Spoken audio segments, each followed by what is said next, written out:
Halo semuanya, selamat datang di bedah materi kita kali ini. Coba deh kalian perhatiin, pernah nggak sih nyadar kalau belakangan ini ada pergeseran besar yang terjadi diam-diam di tata kelola negara kita? Nah, hari ini kita bakal ngebedah salah satu perubahan kebijakan paling signifikan di Indonesia modern.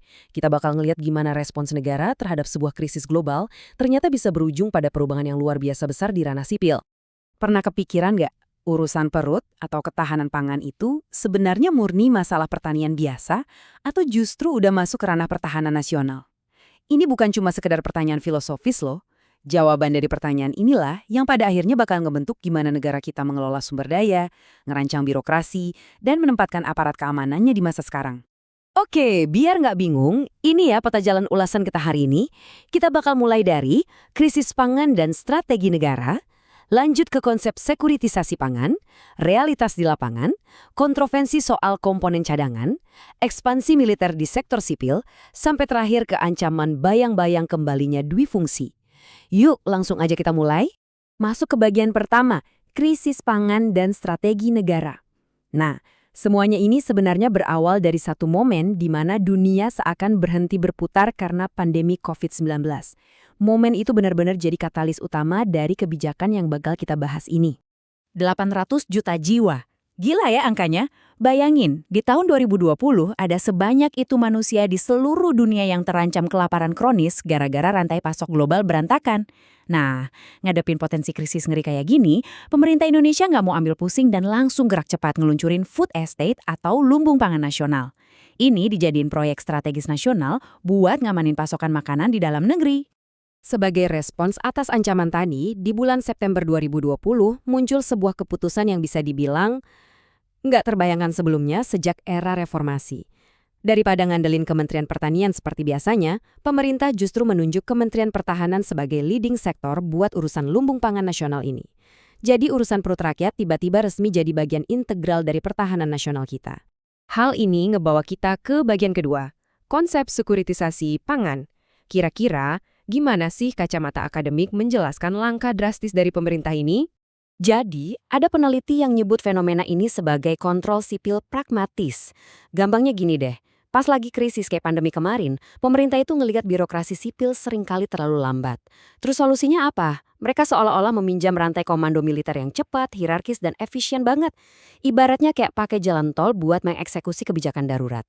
Itulah alasan strategis kenapa militer yang ditunjuk. Buat ngerealisasiinnya, food estate ini dibelah jadi dua jalur. Di satu sisi, ada jalur sipil yang tetap ngandelin lahan milik petani dan kolaborasi bareng investor. Tapi di sisi lain, nah ini yang menarik, ada manuver masif yang pakai skema militer lewat pelepasan kawasan hutan yang dikelola sama Kementerian Pertahanan. Bahkan, ada badan baru bernama BCLSN yang dibentuk dan beroperasinya benar-benar full pakai garis komando militer. Sekarang kita masuk ke bagian ketiga. Realitas dan konflik di lapangan. Oke, teori komando yang cepat dan efisien tadi emang kedengarannya keren banget di atas kertas. Tapi gimana prakteknya pas kebijakan ini benar-benar turun ke tanah dan nyentuh masyarakat di akar rumput? Coba kita lihat apa yang terjadi di Papua. Program ini punya target bikin lahan raksasa seluas 2,6 juta hektar di sana. Luas banget kan?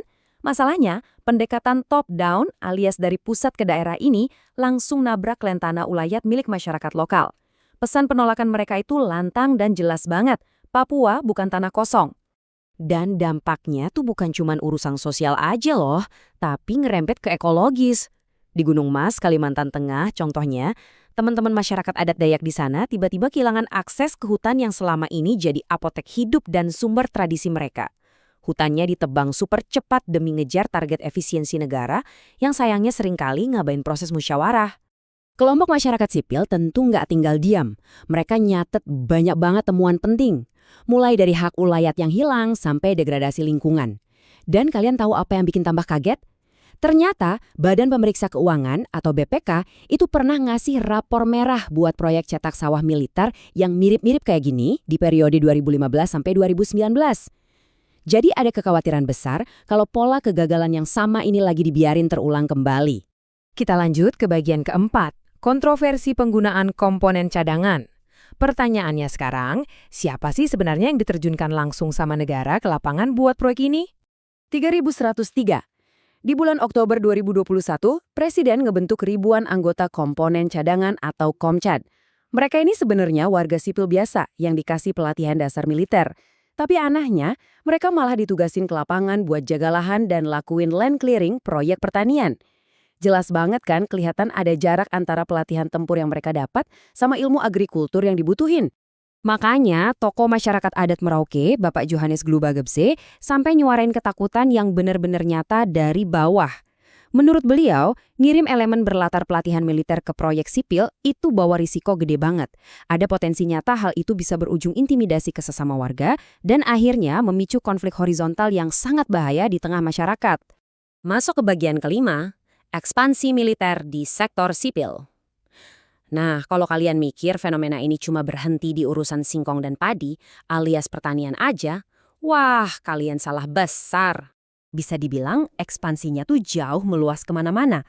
Coba deh perhatiin, mulai dari posisi strategis pucuk pimpinan di Bulog, jajaran direksinya raksasa tambang Main ID, pengerahan buat ngamanin proyek strategis Rempang Eco City, sampai yang lagi hangat-hangatnya dibahas, program makan bergizi gratis. Semuanya sekarang kental banget sama nuansa pelibatan latar belakang militer. Ini udah jadi tren nasional yang meluas loh. Semua rentetan fakta tadi akhirnya bermuara pada satu perdebatan krusial di bagian ke-6 kita, bayang-bayang kembalinya dui fungsi. Sebuah konsep historis yang bobot maknanya berat banget buat kesehatan demokrasi kita pasca reformasi. Dari sisi pemerintah, mereka pastinya punya pijakan hukum yang kuat. Kalau kita merujuk ke Undang-Undang TNI tahun 2004, segala keterlibatan militer di ketahanan pangan ini dinilai sah secara formal karena dikategorikan sebagai operasi militer selain perang atau OMSP. Pakai logika ini, militer cuma sekedar ngejalanin mandat buat ngadepin ancaman krisis global, jadi nggak ada hukum yang dilanggar sama sekali. Tapi di sisi lain, pengamat sipil kayak Heri Gunawan ngebunyiin alarm peringatan yang keras. Menurut para pengamat, tradisi militer itu kan dibangun di atas kepatuhan mutlak dan pendekatan keamanan ya. Nah, ini bakal jadi rentan banget kalau dibawa masuk ke ranah sipil. Karakter hierarki komando yang kaku ini ditakutkan bisa ngerusak ruang dialog dan partisipasi demokratis, yang justru jadi nyawanya supremasi sipil. Sebagai penutup bedah materi kita kali ini, coba deh kita sama-sama renungin satu pertanyaan mendasar ini. Bisa nggak sih Indonesia ngamanin sumber daya strategisnya tanpa harus mengorbankan prinsip-prinsip demokrasi dan supremasi sipil? Nyari titik keseimbangan antara efisiensi negara pas merespon krisis dengan penjagaan nilai-nilai demokrasi, ini benar-benar bakal jadi ujian nyata buat bangsa kita ke depan. Gimana nih menurut kalian? Oke, terima kasih banyak ya udah nyimak ulasan materi ini bareng saya. Sampai jumpa di pembahasan selanjutnya.